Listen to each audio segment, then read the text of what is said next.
You print the forms, you skip the staples, you attach the correct photos, secure the bank certificates, and tick every single box on the embassy's checklist.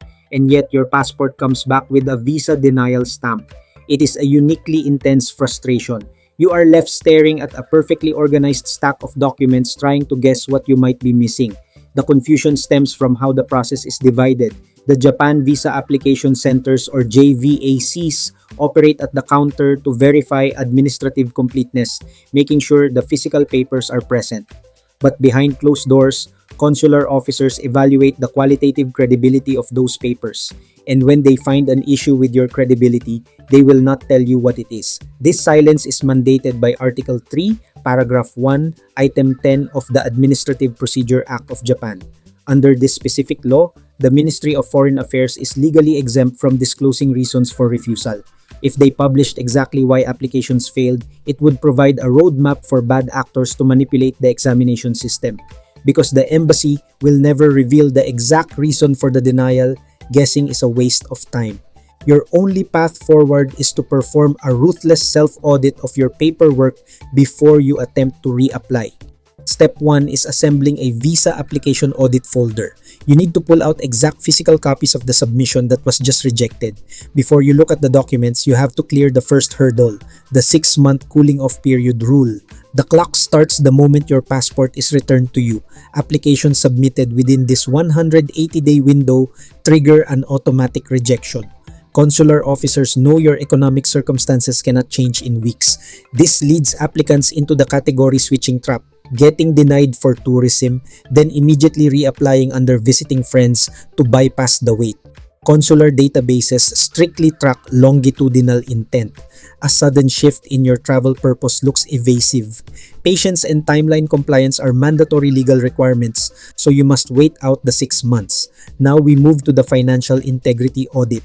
Many applicants assume that securing a bank certificate with a massive ending balance guarantees approval. It does not. Japanese immigration officers are strictly looking for your ability to sustain daily travel costs. Running out of funds increases the risk of seeking unauthorized work. This is the show money trap. A bank certificate might show an impressive 200,000 pesos ending balance, but the consulate evaluates the average daily balance. A massive gap between that ending balance and a microscopic 3,000 pesos ADB proves the funds were just recently deposited. Submitting fabricated or borrowed funds introduces unnecessary risk and guarantees a swift rejection. To fix this, you have two options. Align your itinerary's duration strictly with your historical ADB, meaning plan a shorter trip, or submit 6 full months of certified bank statements to prove your money has been sitting there consistently.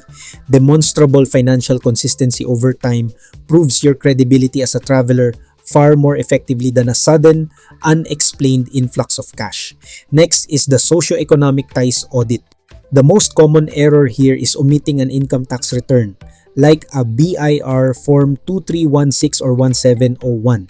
Leaving out your tax documents without a formal explanation signals to the consulate that your home country employment is unstable.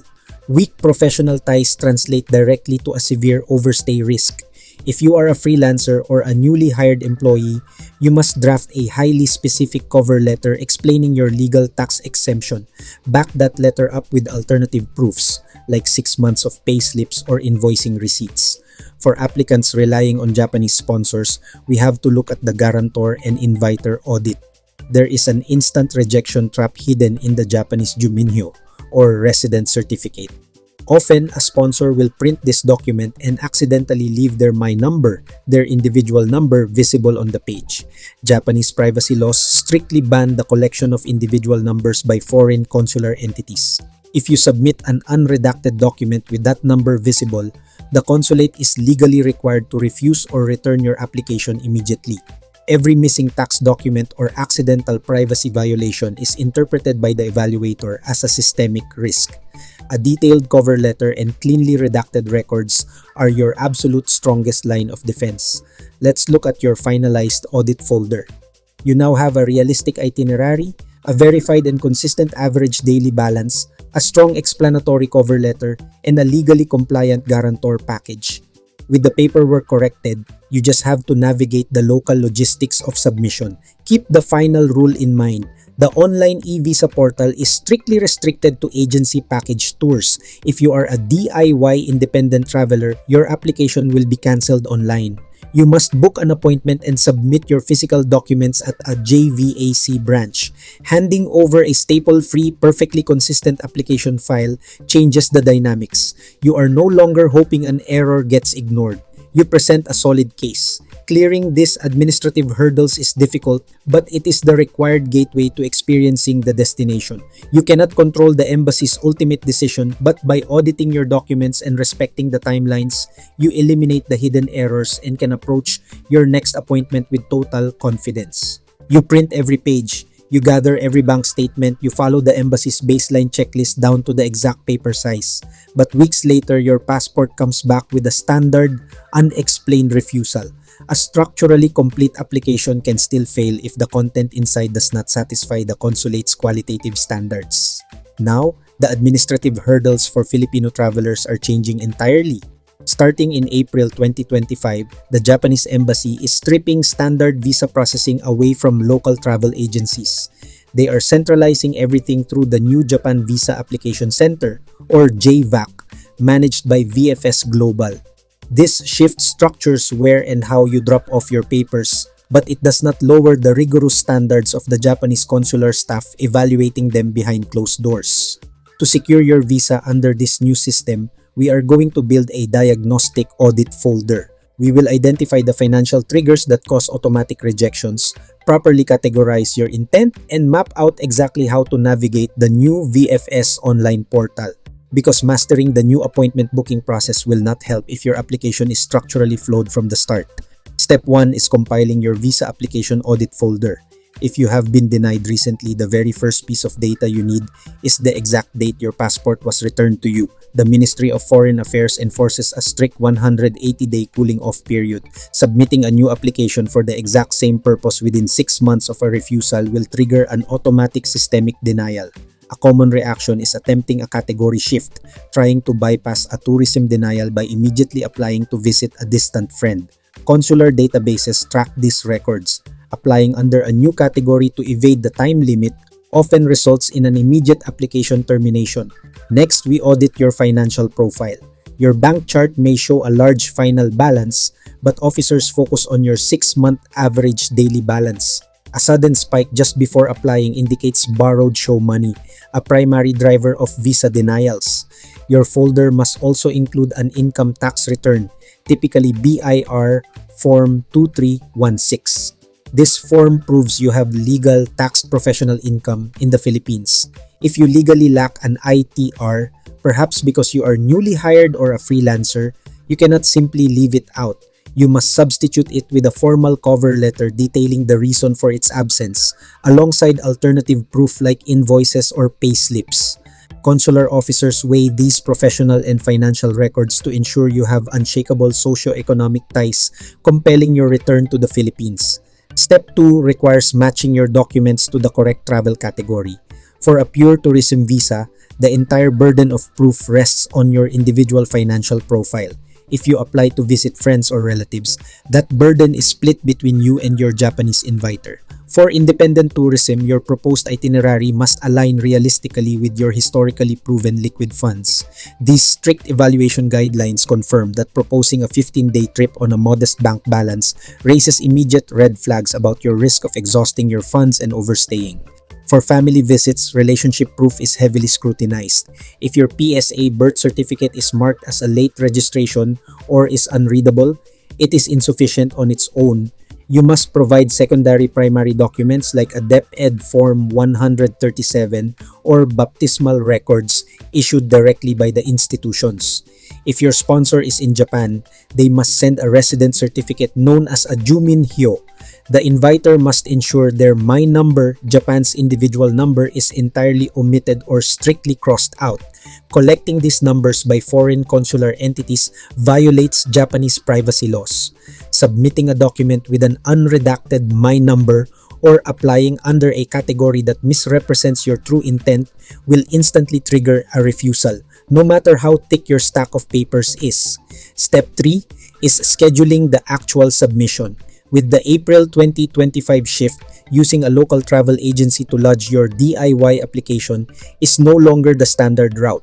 You must log in to the VFS Global Booking Portal to secure a dedicated slot. You will need to select the nearest facility.